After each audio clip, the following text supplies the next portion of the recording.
우리는 지난주 본문에서 나병 환자를 직접 손으로 대어 만져주시며 그의 육체적 질병, 정신적 질병, 또 영적 아픔까지도 고쳐주신 예수님을 보았습니다. 그 예수님이 이제 발걸음을 옮기셔서 가버나움이라고 하는 도시를 가셨는데요. 이 가버나움이라고 하는 것은 어떤 곳이냐? 이후로 예수님 갈릴리 지역에서 사역하실 때 가장 핵심이 되는 그런 도시였습니다. 이곳을 다스렸던 왕은 헤롯 안티파스라고 하는 왕인데요. 우리가 아는 헤롯 대왕의 아들 중 한 명입니다.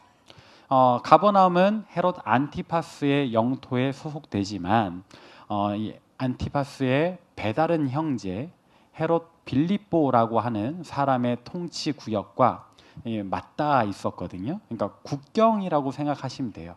완전한 국경은 아니지만 그래도 무언가 다스리는 사람이 다른, 그래서 무언가 분쟁의 씨앗이 늘 도사리고 있는 그런 지역이었습니다. 특히 이곳이 쟁점이 되었던 이유는 당시의 고속도로, 주요 무역로가 지나가는 도시였기 때문에 이곳은 사람이 많이 모이는 도시였습니다. 돈이 많이 유통되는 그런 도시였습니다. 그래서 누군가가 부자 되고 싶다, 사회적으로 성공하고 싶다, 높은 지위를 갖고 싶다 하는 사람들은 다 이 근방에서는 가버나움이라고 하는 곳에 몰릴 수밖에 없었습니다.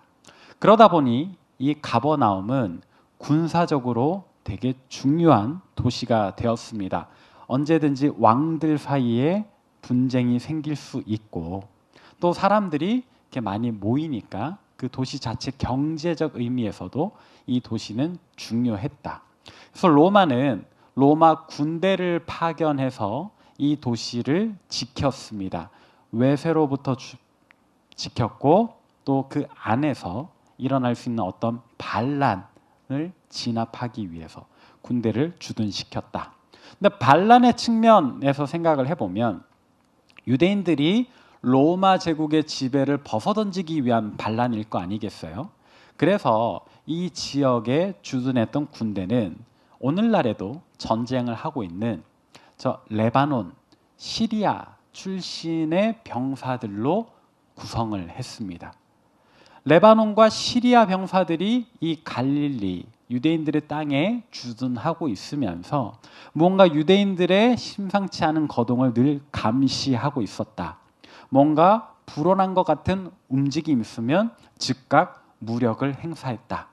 그래서 오늘날 저 땅에 일어나는 전쟁이 하루 이틀, 십수년 만에 생긴 원한은 아닙니다. 적어도 2000년은 이어오는 그런 전쟁입니다.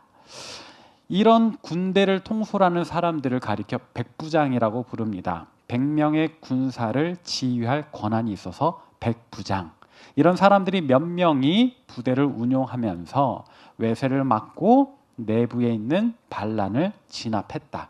그래서 이 백부장은 헤롯 안티파스를 지원하는 사람이면서 동시에 그의 등 뒤에서 대고 있는 칼날과 같은 존재였습니다. 그런 사람, 이 가버나움 도시 내에서 아주 높은 사회적 지위를 가지고 있는데 예수님께서 이 가버나움이라는 도시에 들어오셨다 하는 소식을 듣자마자 백부장이 예수님을 찾아왔습니다. 다른 복음서 누가복음에 보면 이 백부장이 직접 오지 않고 유대인들의 장로 중 몇 사람에게 부탁을 해서 이 장로들이 메신저로 예수님을 찾아왔다라고 되어 있는데요. 직접 왔든 장로들을 보냈든 중요한 것은 뭐다? 백부장이 예수님의 도움을 간절히 필요로 하고 있다라는 겁니다. 무엇을 도와달라고 요청하는 것이냐? 백부장 집에 어떤 하인이 있대요. 근데 이 하인이 중풍병, 사지가 마비된 그런 병을 앓고 있답니다. 이 병을 고치기 위해서 백부장이 안 해본 일이 없다. 그런데 누구도 고치지 못했다. 이제 하나님의 아들, 고치지 못할 병이 없다던 그 예수님만 의지해 보련다. 그래서 예수님께 이 하인 고쳐달라라고 부탁을 하는 겁니다. 근데 이 대목이 좀 이상합니다. 무엇이 이상한가? 이 가버나움 지역의 백부장이라고 하면은 사실 가장 높은 계층의 사람이거든요. 왜냐하면 왕조차도 백부장을 함부로 할 수 없기 때문에. 근데 예수님은 사회적 신분이 어떤가요? 이 갈릴리 지역 안에서도 시골이라 불리는 나사렛의 목수였습니다. 그냥 평민 중에 평민. 근데 이 백부장이 사실 길가에서 그냥 예수님 같은 레벨의 사람들을 만났다면 그냥 하대할 수 있어요. 그렇지 않겠어요? 우리가 일제시대를 생각해 보면 일본군 장교가 조선 사람들에게 존칭을 쓸까요? 아주 비하하는 말로 부르겠지요. 이 당시 문화도 그랬을 텐데 백부장이 예수님을 뭐라고 불렀는지 오늘 본문 중 마태복음 8장 5절 6절 함께 읽어보도록 하겠습니다. 시작. 예수께서 가버나움에 들어가시니 한 백부장이 나와 간구하여 이르되 주여 내 하인이 중풍병으로 집에 누워 몹시 괴로워하나이다. 아멘. 백부장이 지금 예수님 뭐라고 불렀다고요? 주여라고 불렀습니다. 주님이라고 부르는 겁니다. 영어로는 마스터라고 하는 표현인데요. 상대방을 높여드리는, 아주 극진히 높여드리는 그런 표현입니다. 백부장, 예수님을 얼마든지 하대할 수 있는데 왜 이렇게 존칭을 붙였던 것일까? 내가 도움 받아야 되니까 그런 것일까요? 왜요? 명령하면 되지. 군사들 보내서 예수님 모셔와라. 끌고 오면 되죠. 그럴 힘이 있는 백부장인데 지금 예수님을 주님이라고까지 존대하여 부릅니다. 어떤 이는 그렇게 이야기를 합니다. 이 백부장이 원래 유대인들 문화를 존중하고 유대인들과 워낙 친하게 지내서 랍비, 왕, 선지자 같은 이렇게 사회적 스승들에게는 주님이라고 익히 불렀던 유대인들 문화를 알아서, 그러니까 로마 사람이지만 유대인들 문화를 존중해서 주여라고 불렀을 것이다. 이렇게도 추측을 하는데요. 그렇게 보기에는 뒤에 계속 이어지는 백부장의 태도가 심상치 않습니다. 어떤 태도냐? 너무 정중하게 우리 집 하인을 고쳐주십사 부탁을 하잖아요. 아까도 말씀드렸다시피 그냥 부하들 시켜서 끌고 와도 되는데 그러지 않고 도와달라고 이야기를 한다. 우선적으로 생각해 볼 질문이 있습니다. 백부장의 이 하인은 어떤 사람이었을까요? 분명히 집 주인과 그 집에서 일하는 노예였을 텐데 말입니다. 사실 여러 노예나 하인들 중에 한 명이라면 이렇게까지 자기를 낮추면서까지 예수님을 초대할 필요가 있었을까? 그냥 아파? 내다 버리고 다른 하인을 그 자리에 대신 써도 되잖아요. 근데 왜 그러지 않았던 것일까? 성경에 구체적으로 언급하지는 않지만 이 당시 문화를 생각해 보면 아마도 이 백부장은 아들이 없지 않았을까? 그리고 이 하인은 굉장히 어린 소년, 그러나 총명하고 똘똘했던 그런 소년이었을 것이다. 그래서 아마 백부장은 이 하인을 양아들 삼지 않았을까 생각해 봅니다.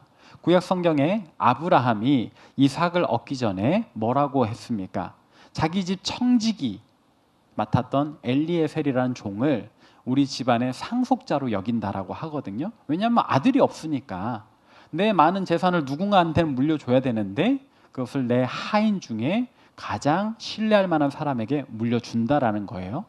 아마 이 백부장도 그런 개념으로 자기 양아들 삼은 하인이 있는데 그래서 그를 사랑하고 아껴주고 교육시키고 길렀는데 어느 날 병에 걸린 겁니다. 그렇게 생각해 보면 이 백부장의 태도가 한편으로 이해가 되기도 하지요. 근데 그 마음을 알아서일까? 예수님 백부장의 요청에 응하십니다. 내가 가서 고쳐주리라. 발걸음을 옮기신단 말이에요. 근데 백부장의 반응이 더 가관입니다. 오늘 보면 8장 8절 백부장의 반응을 함께 읽어보도록 하겠습니다. 시작. 백부장이 대답하여 이르되 주여 내 집에 들어오심을 나는 감당하지 못하겠사오니 다만 말씀으로만 하옵소서. 그러면 내 하인이 낫겠사옵나이다. 아멘. 지금 백부장의 반응이 뭐예요? 우리 집에 오시는 거를 오지 말라고 하는 겁니다. 말씀만 하시면 내 하인이 나올 줄 믿는다라고 이야기를 하는 겁니다. 여러분, 이게 상식적인 반응입니까?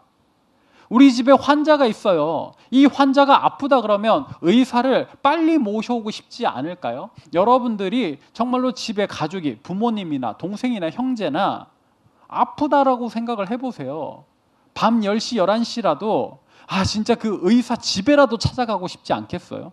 모셔오고 싶겠죠. 한시가 급한데, 그런데 지금 백부장은 예수님 보고 안 오셔도 된다라고 이야기를 하는 겁니다. 다만 말씀만 하셔도 나을 줄 믿습니다. 그의 반응은 구약 성경의 또 다른 군인과 참 대조됩니다. 바로 선지자 엘리사를 비난했던 저 아람 군대의 나아만 장군이라는 사람입니다. 그 사람은 본인의 병이 있었어요. 문둥병이요. 지난주에 문둥병에 대해서 설명했잖아요. 나균이 침입했을 때 상처 부위가 썩어 들어간다.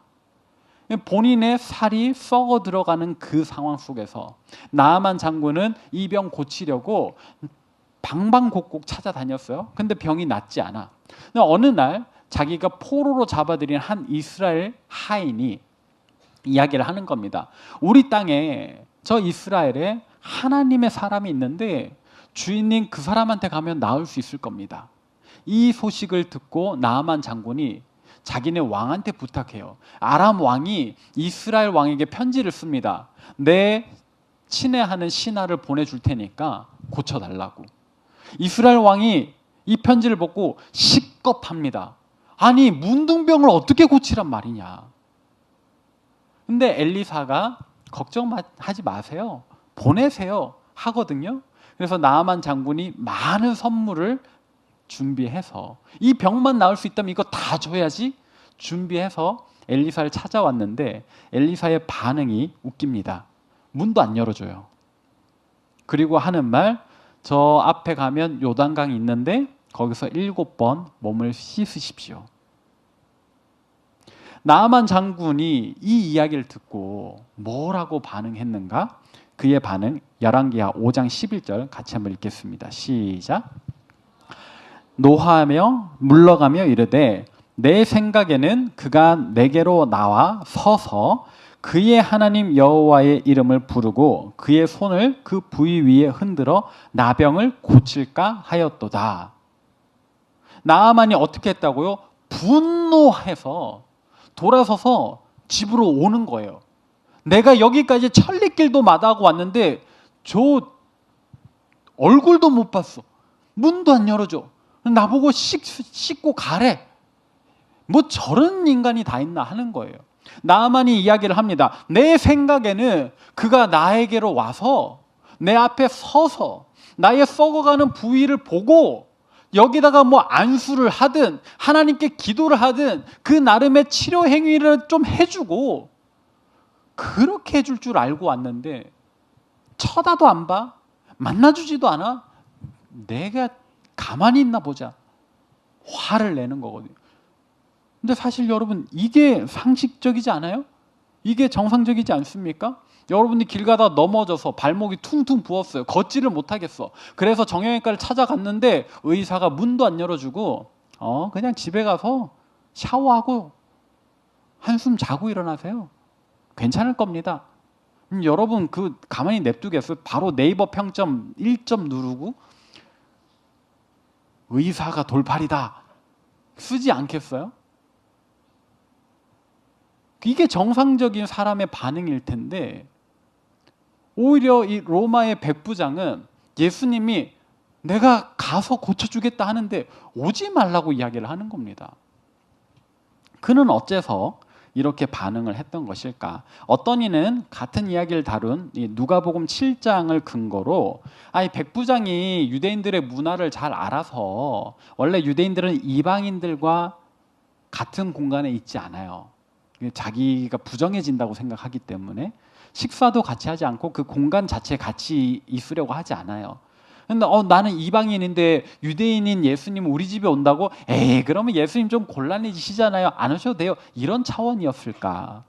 누군가는 그렇게 생각하지만 지금 내 아들 죽어가는데 남의 나라 문화가 뭐가 중요해요? 오시라고 하는 게 맞지요. 근데 백부장 스스로 자기가 그렇게 말한 이유를 우리에게 알려줍니다. 오늘 본문 중 9절, 마태복음 8장 9절 함께 읽겠습니다. 시작. 나도 남의 수하에 있는 사람이요 내 아래에도 군사가 있으니 이더러 가라 하면 가고 저더러 오라 하면 오고 내 종더러 이것을 하라 하면 하나이다. 아멘. 백부장이 뭐라고 이야기를 해요? 나도 다른 사람 밑에 있는 사람이고 내 밑에 또 군사들이 있는데 나는 군인인데 상급자가 가라 하면 가고 오라 하면 오는 사람입니다. 내가 살아가는 문화가 이런 곳인데 하나님의 아들, 가장 위에 계신 분이 명령하시면 내 하인의 병인들 낫지 않을까요? 나는 그렇게 믿습니다. 라고 이야기를 하는 겁니다. 여러분, 그의 믿음 참 대단하지 않나요? 근데 저는 또 이런 생각을 해봤어요. 그가 예수님을 안다면 얼마나 알길래 이런 믿음을 가지고 있는 것일까? 사실 자세히 알지는 못했을 겁니다. 예수님 활동 시작하신 지 얼마 안 되는 시점이라서요. 다만 그는 자기 양아들 삼은 하인이 중풍병으로 고통받고 있고 그것 때문에 좌절하고 있던 중에 예수님 하나님의 아들이다 라는 소문 들었고 예수님 고치지 못할 병이 없다라는 이야기도 듣고 근데 그 예수님이 우리 동네에 오셨다니 지구 반대편에 있어도 할 수만 있다면 모셔오고 싶을 텐데 우리 동네 오셨다니 예수님을 한 걸음에 찾아가는 거예요. 그래서 이 백부장의 믿음을 한번 쪼개어 봅시다. 그의 믿음은 어떤 믿음인가?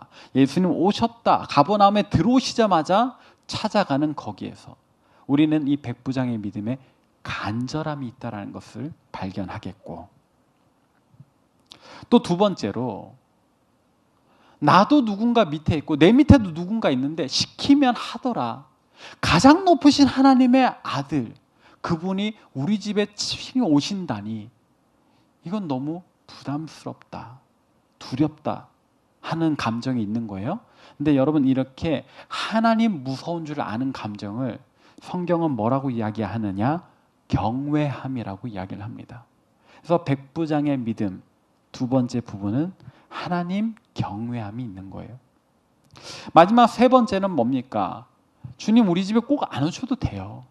말씀만 하셔도 나올 줄 믿습니다 하는 너무나도 순전한 확신이 있는 겁니다. 저는 사실 이 본문을 읽으면서 그런 생각이 들었어요. 진짜 천상 군인이구나. 아니 어느 군인이 사람과 사람 사이에서 상급자가 하급자에게 명령한 대로 이루어진다고 하나님 명령하시는 그대로 질병이 순종할 거라고 믿나요? 정말 뼛속까지 군인이구나라는 생각을 하면서 순전한 믿음이 있다. 예, 백부장의 믿음은 간절함이 있고 하나님 경외함이 있고 순전한 확신이 있는 그런 믿음입니다. 근데 중요한 건 뭐예요? 이 백부장의 믿음의 고백을 들으시고 우리 주님 깜짝 놀라십니다. 예수님 깜짝 놀라세요. 근데 여러분 혹시 예수님이 놀라셨다 하는 본문을 여기 외에 다른 데서 보신 적이 있나요?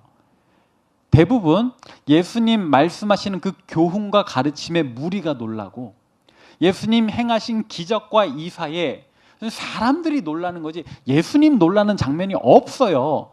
여기 외에는.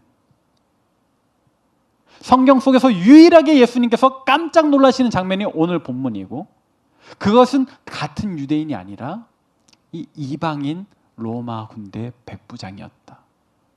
그가 유일무이한 일을 한 겁니다. 예수님 이 백부장의 이야기를 들으시고 그의 대답에 기뻐하시며 이렇게 얘기를 하세요. 이스라엘 중에 아무에게서도 이만한 믿음을 보지 못하였노라. 이 사람과 같이 동서로부터 많은 사람이 천국에 앉을 것이다. 칭찬하십니다. 그럼 오늘 본문 마지막 13절에 보니까 내 믿은 대로 될지어다. 그 즉시로 하인의 병이 낫고.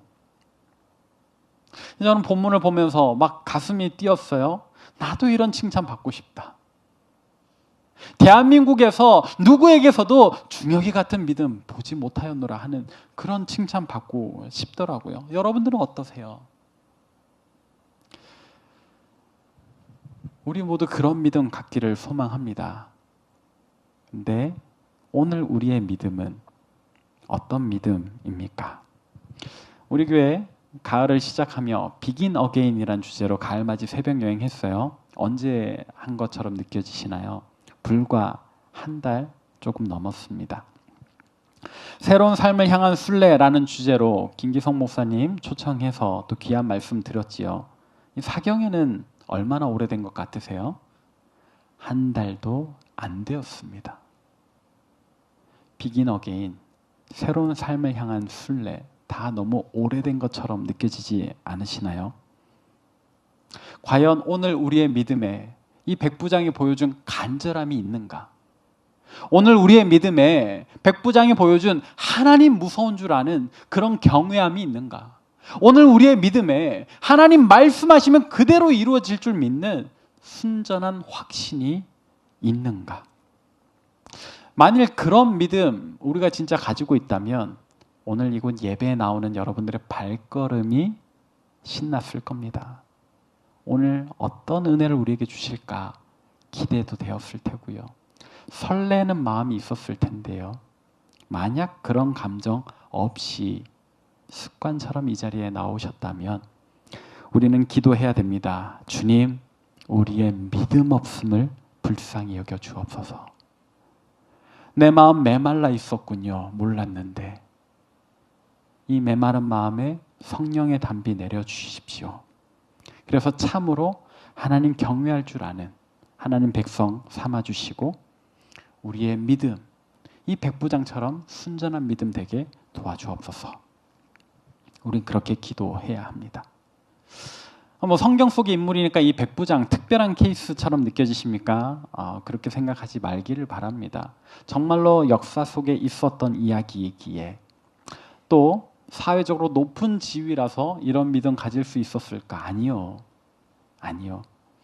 대저 하나님의 모든 말씀은 능하지 못하심이 없느니라 했던 천사의 말에 저 시골 어린 소녀조차도 주의 여종이오니 말씀대로 내게 이루어지이다 라며 순종했던 이야기, 그 이야기들처럼 우리 마음속에 의심 내려놓읍시다.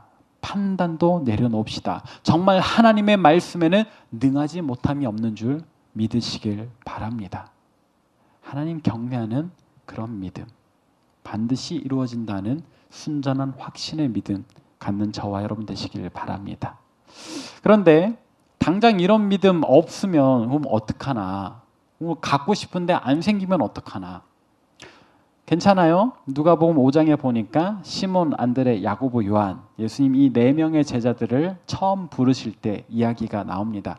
우리가 다 알잖아요. 이 4명의 어부들이 밤새도록 물고기를 잡지만 한 마리도 잡지 못한 날, 화도 나고 속도 상하고 오늘 내일 어떻게 버티지 하는 걱정과 염려가 있었을 그날에 예수님께서 오셔서 그들의 배에 올라타십니다. 그리고 하나님 말씀을 잠깐 전하시죠. 이제 숙련된 어부들을 돌아보시며 예수님 말씀하십니다. 깊은 데로 가서 그물을 던지자. 근데 여러분, 그런 이 장면에서 이 4명의 어부들이 느꼈을 감정을 생각해 보신 적 있어요? 예수님 목수잖아요. 직업이 목수였는지 어땠는지를 제자들이 몰랐다고 쳐도 딱 봐도 어부는 아니었을걸요? 우리는 이걸로 먹고 사는 숙련된 사람들인데 낚시 한번 안 해본 것 같은 사람이 지금 와서 깊은데 그물을 다시 던져라. 그물 손질 다 했는데요. 힘들게. 이걸 던지는 게 뭐 쉬운 일인 줄 알아? 던져서 물고기 못 잡으면 이거 다시 정리해야 되는데 이게 이미 밤을 샜다고요. 당신 누군데요? 따지고 그러고 싶지 않을까. 예수님의 그 명령에 제자들 분명 믿음 없었습니다. 그런데 시몬의 대답이 우리에게 주요하게 다가옵니다. 어떤 대답이었나? 누가복음 5장 5절 세 번역으로 함께 읽어보도록 하겠습니다. 시작. 시몬이 대답하였다. 선생님, 우리가 밤새도록 애를 썼으나 아무것도 잡지 못했습니다. 그러나 선생님의 말씀을 따라 그물을 내리겠습니다. 아멘. 시몬, 숙련된 어부, 그는 이미 알고 있었습니다. 던져봐야 헛것이라는 걸. 우리가 이미 안 던져본 줄 알아요? 이 호수에 물고기 어디 모여 있는지 우리가 아는데 던질 거 다 던졌는데 없다. 강하게 불만을 표현하는 거예요. 여러분 뭐 시몬 베드로가 처음부터 막 엄청난 믿음이 있었던 거 아니에요. 불신, 그것도 할 말 하는 어부였다. 그러나 뒷말이 중요하죠. 밤새도록 수고했으나 아무것도 잡지 못했지만 선생님 말씀 따라 그물을 내리겠습니다. 그리고 얻은 결론은 그물이 찢어질 정도로 많은 물고기. 오늘 우리의 믿음, 이 당시 시몬처럼 이렇게 없어도 연약해도 괜찮아요. 일단 입술로 고백하십시다. 예수님 말씀 따라 행하겠습니다. 입술의 고백을 먼저 던지는 거예요. 그 위에 우리 마음이 자라날 겁니다. 얼마만큼? 그물이 찢어질 정도로 크게. 한편 오늘 본문 말씀 속에서 예수님이 이렇게 말씀하세요. 8장 12절 같이 한번 읽겠습니다. 시작. 그 나라의 본 자손들은 바깥 어두운 데 쫓겨나 거기서 울며 이를 갈게 되리라. 예수님 갑자기 부정적인 이야기를 하시죠. 왜 이런 이야기를 하시는 걸까요? 그냥 백부장의 믿음을 보시고 칭찬하셨고 그 즉시로 하인 낫게 해주시고 해피엔딩 하시면 될 텐데 그 나라의 본 자손들, 유대인들 이야기해요. 유대인들은 바깥 어두운 데로 쫓겨나 거기서 울며 이를 갈게 될 거라고 막 원통해 하는 거예요. 그렇게 될 거라고 하십니다. 왜요? 본문의 시점으로는 아직 일어나지 않은 예수님의 그 많은 기적과 이사에도 불구하고 유대인들이 예수님을 믿지 않을 걸 아셨기 때문에. 다음 지도를 한번 볼까요? 네. 저 사진에서 아래쪽에 있는 게 가버나움입니다. 갈릴리 호수에 가버나움이 저기 있어요. 그리고 왼쪽 위에가 고라신이라고 하는 도시고 오른쪽 위에가 벳세다라고 하는 도시입니다. 가버나움, 고라신, 벳세다. 저렇게 삼각형을 우리가 그려볼 수 있는데 예수님께서 가장 많은 이적을 행하신 면적이에요. 저 삼각형이. 저 안에서 예수님께서 지난주에 문둥병 고치셨죠. 오늘 중풍병 고치세요. 다다음 주에 베드로 장모의 열병을 고치십니다. 그리고 회당장의 죽은 딸을 살리세요. 혈루병 앓는 여인을 고치십니다. 안식일에 손 마른 사람을 또 고쳐주세요. 막 하나만 해도 깜짝 놀랄 기적을 저 안에서 많이 일으키시거든요. 근데 지도로 보니까 되게 멀리 떨어져 보이지만 아까 아래쪽에 있던 가버나움에서 왼쪽 위에 고라신까지의 거리가 불과 3km. 우리 과천교에서 지정타까지가 3km. 오른쪽 위에 있던 벳세다, 가버나움에서 벳세다까지가 8km. 우리 과천교에서 이마트 안양점이 8km. 그렇게 본다면 지도로 보니까 엄청 먼 것 같겠지만 이제 머릿속에 그려지시죠? 과천교에서 지정타와 이마트 안양점 사이에서 그렇게 많은 기적이 일어나더라. 근데 유대인들이 예수님을 받아들인다, 안 받아들인다? 안 받아들인다. 우리가 그냥 교회에서 예배 끝나고 어디 갈래? 저녁 뭐 먹을래? 안양 가서 밥 먹을 그 정도 거리 안에서 이렇게도 많은 기적들이 일어나는데 유대인들은 믿지 않아요. 그래서 예수님 이렇게 울분을 토하십니다. 마태복음 11장 20절에서 24절 함께 읽습니다. 시작. 예수께서 권능을 가장 많이 행하신 고을들이 회개하지 아니하므로 그때 책망하시되 화 있을진저 고라시나 화 있을진저 벳세다야 너희에게 행한 모든 권능을 두로와 시돈에서 행하였더라면 그들이 벌써 베옷을 입고 제에 앉아 회개하였으리라.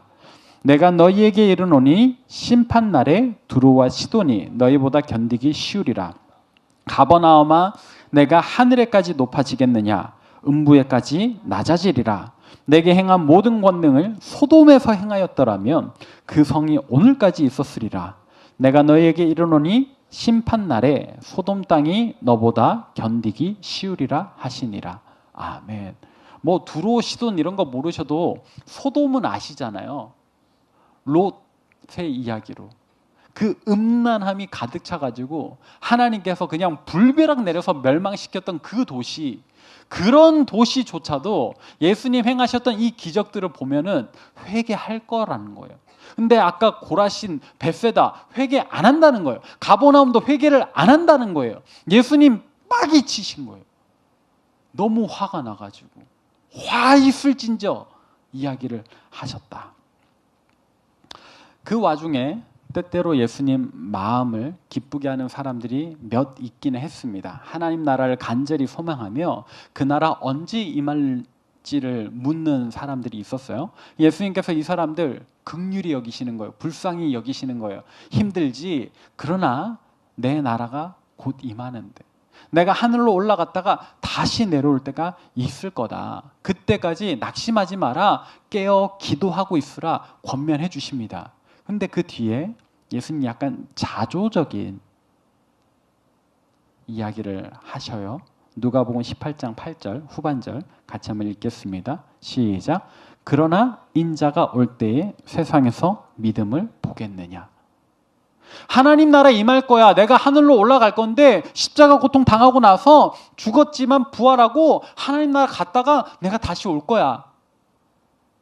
근데 내가 다시 오는 그날에 믿음을 볼 수 있을까?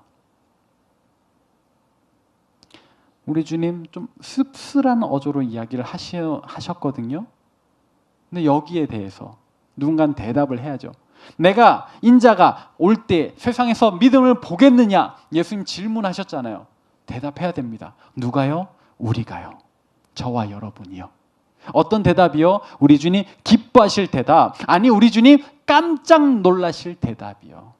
오늘 말씀의 제목, 예수님 놀라게 하는 방법. 아까 배웠잖아요. 그 답은 뭐예요? 그 방법은 뭐예요? 간절함이 있는 믿음, 하나님 경외하는 믿음, 순전한 확신이 있는 믿음. 그 믿음으로 예수님 깜짝 놀라게 할 저와 여러분. 우리 주님 다시 오실 때 주님 저희가 여기 있습니다. 저희의 믿음이 여기 있습니다. 하나님이 향하여 간절함이 있고 하나님 경외하는 마음으로 하나님 말씀만 하셔도 이루어질 줄 믿는 순전한 믿음 저희에게 있습니다. 보여드립시다. 그때에 우리 주님 다시 한번 깜짝 놀라시겠죠. 저에게는 꿈이 있습니다. 이 세상을 살아가는 동안에 우리 주님 기뻐하실 그 깜짝 놀라실 믿음 잘 가지고 있다가 주님 오실 때 보여드리는 거예요. 그때 우리 주님 그렇게 칭찬해 주셨으면 좋겠습니다. 잘하였도다 착하고 충성된 종아. 저는 그런 칭찬 받는 꿈을 가지고 있는데 여러분 저와 함께 그런 꿈 함께 꿔보시지 않겠습니까? 간절한 믿음, 하나님 경외할 줄 아는 믿음, 순전한 확신, 말씀하신 대로 이루어지리라 믿는 그 믿음 함께 자랑하는 그날을 꿈꾸는 저와 여러분 되시기를 바랍니다.